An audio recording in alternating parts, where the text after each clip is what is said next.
stock number 5N191490.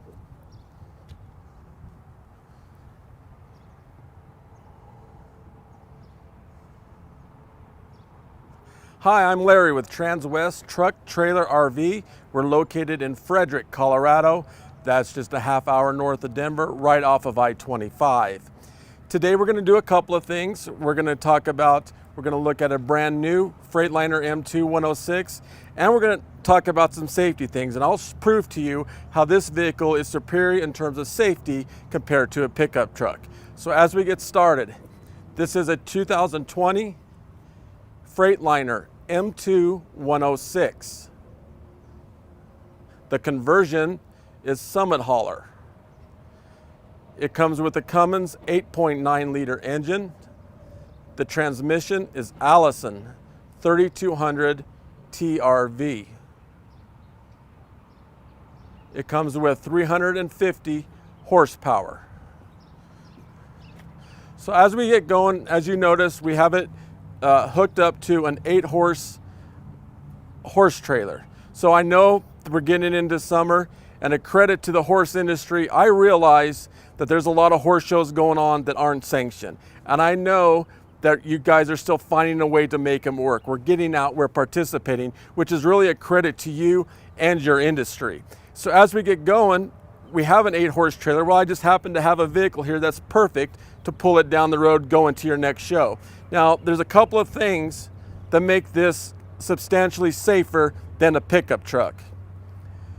First is the obvious stuff. It's clearly larger, so if we're in an accident, the probability of us walking away from this is substantially higher than a pickup truck. Second of all is the elevation of it. As you can see, we're going to be sitting right about here. So we're a lot higher than we are in a pickup truck. And the benefits of that is we can see things coming at us and from side to side, and can see hazards a lot quicker than we would be than a pickup truck. And now we're going to talk about things we can't see. First and foremost, the biggest difference between this and a pickup truck is the brake system. This comes with air brakes. So the advantages to air brakes as opposed to hydraulic brakes, first off, is leaks. If this has a leak in it, there's an unlimited supply of air. We can simply feed more air through the brake system, which will stop the vehicle as it's going, as compared to a hydraulic system, where if we get a leak in a hydraulic line, that continues to leak until we're eventually out of fluid or get it fixed. So you have to stop and get brake fluid as compared to an unlimited supply of air. Now, I did set out a couple of things I would really like for us to look at today. This is the brake system of an F350. This is the rotor right here, and these are the pads. So it's set up basically like this.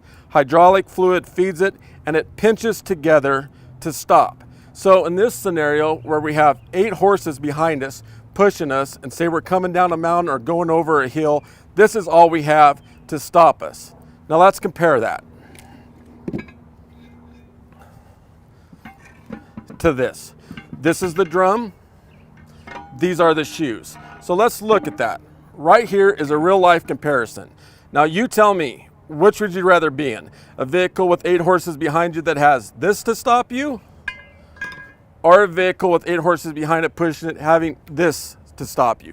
This is 7 times the size as this. On the inside, this is our e-brake here. So this whole drum is what's stopping us compared to this. This is what initiates our parking brake. It feeds it. So if the whole line blows out, there's a spring in there that will automatically stop you. So the stop might be a little quick because it's happening right now, but I would much rather have this stop us than if the hydraulic system goes out and you have no brakes. You're not stopping until you hit something. So obviously that is a huge comparison and proves to you why this vehicle is safer than an F350. And it's not just the F350, you're talking Chevy, Dodge, any brand out there, this vehicle is a lot safer. Now let's take a look at this vehicle. We'll start up here. It is a silver exterior with black leather inside.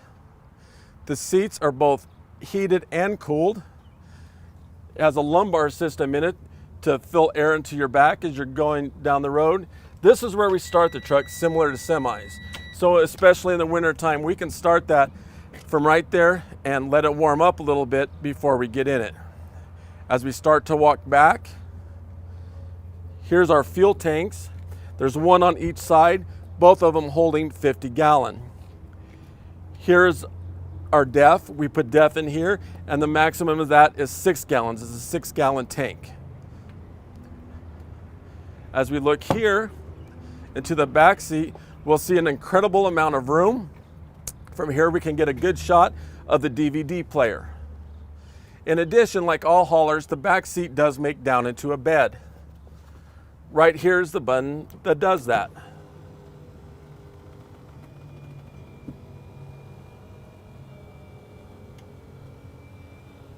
So there we are, continue all the way down. Press it to bring it back up.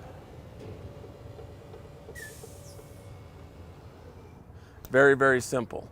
Summit Hauler has an advantage amongst the industry in terms of storage capacity. So this is the front one. As you can see in there, there's a lot of room. Right back here is a hookup for an air hose. If we would ever need a air hose, right there is where we would hook it up.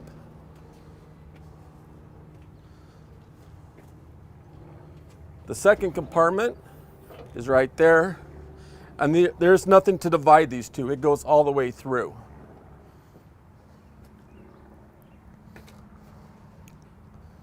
They do come with Michelin tires. They are 255 80R 22.5.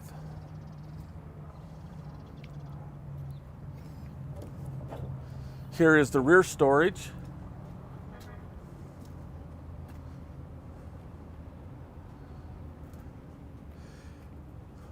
In terms of the bed, as you can see, the side is all rhino lined. That is aluminum in there instead of steel. We are the only ones that come with aluminum. So 10, 15 years down the road, this is gonna look exactly like it does today. Obviously, the hitch is hooked up to a gooseneck today. To convert it over to a fifth wheel in this particular case is very simple. Just give me a call and we can go over that. While we're back here towards the rear, Transwest was the first one to put weight on the rear axle. So underneath there is 800 pounds simply of weight. And what that does is balance out the entire vehicle. I mean, obviously we have a horse trailer on now, but if we didn't have that on and was going down the road with just the truck, that weight really stabilizes things in terms of if we're in rain, we're not gonna hydroplane. Plus, if we get in mud, stuff like that, that's gonna help us get out. So let's take a look at the inside.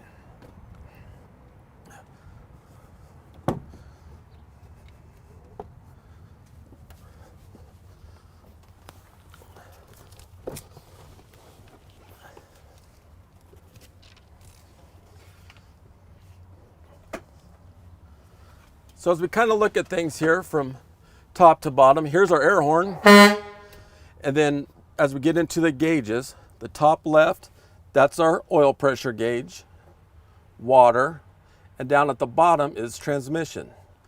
RPMs here, our speedometer. Now the top right, that's our fuel gauge, and right below that also monitors the amount of DEF fluid in there. So we have two air gauges. As you've seen, there's a lot of air going through this vehicle. The first one is designed for brakes only. The bottom one basically feeds off of the primary and goes to all the other air involved in the truck, the seat, the cab, if we have air brakes on the trailer, things like that. That's what that one is designed. Another safety feature to the Freightliner M2, especially on the Summit Hauler, is the engine brake. Guys, that's not a Jake brake, that's an engine brake. So if we have it on low, it shuts off fuel going in to and coming out of 3 of the 6 cylinders. If we're up on high, it does that on all 6. Obviously, as you see, we're right next to the Rocky Mountains. So coming down, That's going to be not only safer, but it's going to save wear and tear on your brakes as well. As we start to pan to the right, this is our cruise control. This here is for your windows to take them up and down. Now this is an automatic transmission, so there is no park, that's neutral and the air brake's on. Reverse and drive. As we come down here, this is our trailer brake. As we start to pan over, this is intermittent lights, so we can visit or communicate with other trucks as we're going down the road. This is regen. Now this probably will never be used because they do the regen themselves automatically. This locks our differential. This is the dump valve. So if we're hooking up the trailer and need the back end to be a little bit lower, we hit that and it dumps some air out of the back. This is our mirror heaters. This switch is our fan for the back seat. So if we want it on cooler air back there, hit that and we can kick our fan on right there. And right there's heat. This is our brake. And this is for if we hook up air to the trailer. Right there's our trailer air supply brake. And come on down to our climate control. Very simple. Hotter, colder, where we want the air, and how fast we want that fan to work. One thing I failed to mention right here is our backup camera. Now with this system, you can hook up to 4 different cameras back there. So you could actually put a couple in your trailer if you wanted to put them on the sides to see what's going on, but you can hook up to 4 other cameras to the Voyager system. So with that being said, thanks for tuning in today. If you have any questions about this specific hauler or anything else on the lot, please give me a call. Again, my name is Larry Vickers. My phone number is 970-370-4067, or email me at larry.vickers@transwest.com. Thank you.